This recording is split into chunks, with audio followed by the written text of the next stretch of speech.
Magandang araw po sa inyong lahat. Nandito po ako sa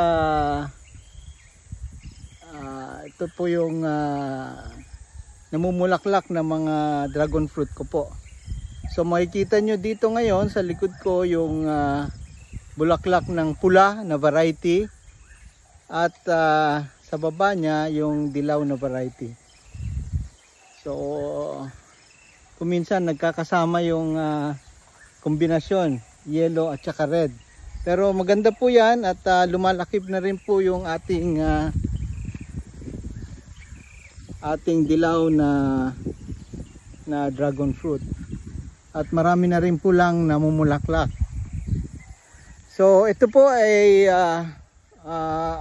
about 6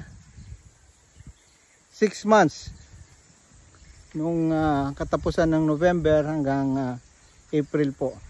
So ito po yung mga bagong bulaklak ng aking dragon fruit. So masayang masaya ako at marami pong bulaklak ngayon at sana magpatuloy ang ulan for end of May at beginning June. Marami pong salamat.